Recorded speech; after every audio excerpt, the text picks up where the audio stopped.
लो जनाब, ये हैगी चापर मशीन तूड़ी बनाने वाली। ये नाल अगे ट्रैक्टर लगा है। यह मशीन ये पाइप शैप फिट कर लगे है। यह पिछे ट्राली है जिहदे तूड़ी जानी है।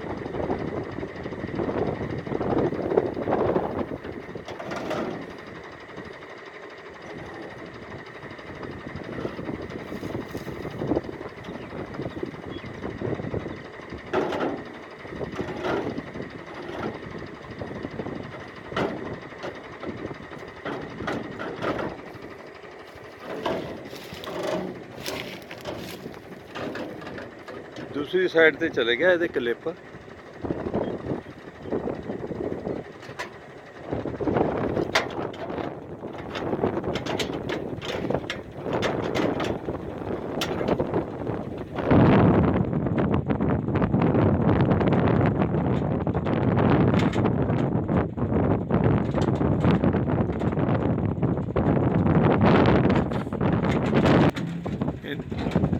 ਨਾਲ ਹੀ ਮਸ਼ੀਨ ਦੇ ਵਿੱਚ ਇਹਨਾਂ ਨੇ ਕਿਟ ਰੱਖੀ ਆ ਹਜ਼ਾਰਾਂ ਵਾਲੀ, ਵਿੱਚ ਹੀ ਬਿਲਟ ਇਨ ਹੈ। और जनाब ਇਹ ਟੂਟੀ ਕੱਸੀ ਗਈ ਹੈ। ਇਹਦੇ ਨਾਲ ਇਹ ਪਾਈਪ ਜਿਹੜਾ ਨਾ ਇਹ ਪਰੇ ਨਹੀਂ ਕੱਢੇਗਾ। ਇਹ ਸ਼ਾਫਟ ਚੜਾਤੀ ਜੀ।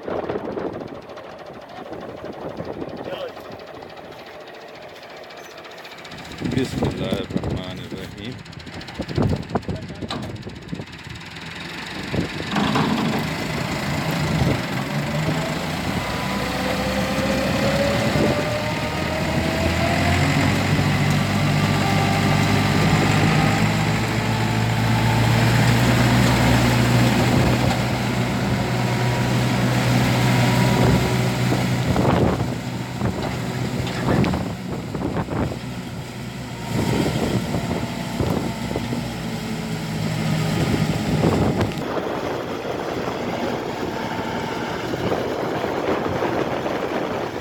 ਜਿਹੜਾ ਇਹ ਰੂਲ ਵੇਸਟੇਜ ਛੱਡਿਆ ਨਾ ਜੀ ਕੰਬਾਈਨ ਮਸ਼ੀਨ ਨੇ, ਦਾਣੇ ਕੱਢ ਕੇ ਲੈ ਗਈ। ਇਹਨੂੰ ਇਕੱਠਾ ਕਰੇਗੀ, ਇਕੱਠਾ ਕਰਕੇ ਪਿੱਛੇ ਟਰਾਲੀ 'ਚ ਪਾਏਗੀ।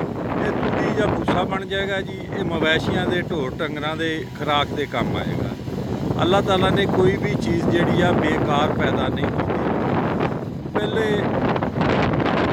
ਹੱਥਾਂ ਨਾਲ ਵੱਢਦੇ ਸੀ, ਫਲਿਆਂ ਨਾਲ ਗਾਂਹਦੇ ਸੀ, ਤਰੰਗਲੀਆਂ ਨਾਲ ਅਡਾਉਂਦੇ ਸੀ। ਫਿਰ ਥ੍ਰੈਸ਼ਰ ਆ ਗਏ।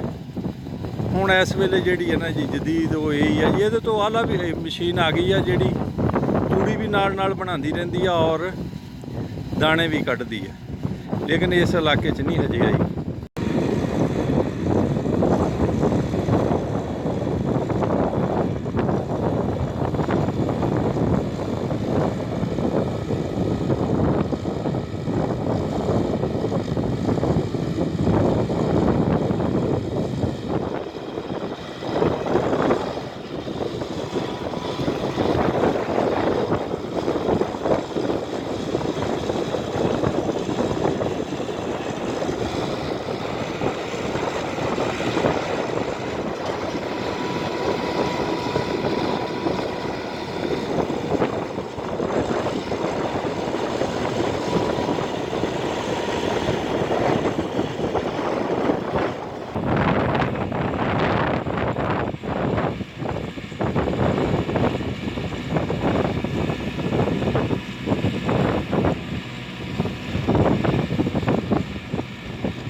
ਖਾਲੀ ਹੋ ਗਈ ਫਿਲ।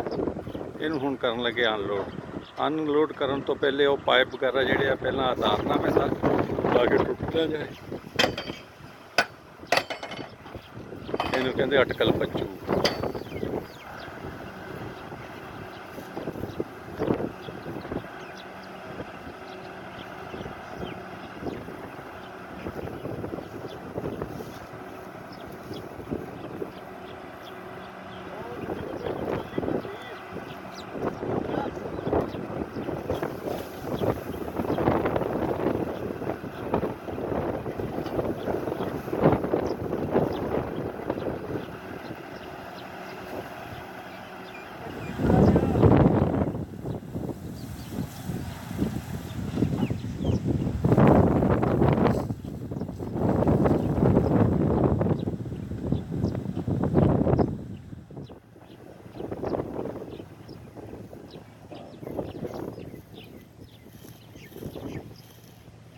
ਲਓ ਜੀ, ਇਹ ਤੂੜੀ ਬਣ ਗਈ। ਤੂੜੀ ਆਊਗੀ ਮਵੇਸ਼ੀਆਂ ਦੇ ਕੰਮ, ਡੰਗਰਾਂ ਦੀ ਖੁਰਾਕ, ਔਰ ਇਹਦਾ ਦਾਣਾ ਬੰਦਿਆਂ ਦੀ ਖੁਰਾਕ। ਟਰਾਲੀ ਖਾਲੀ ਹੋ ਗਈ, ਹੁਣ ਨੈਕਸਟ ਭਰੇਗੀ। ਤੇ ਉਹ ਸਾਹਮਣੇ ਨਜ਼ਰ ਆ ਰਿਹਾ ਦੂਸਰਾ ਟਰੈਕਟਰ ਜਿਹੜਾ ਉਹ ਚੱਲ ਰਿਹਾ ਹੈ।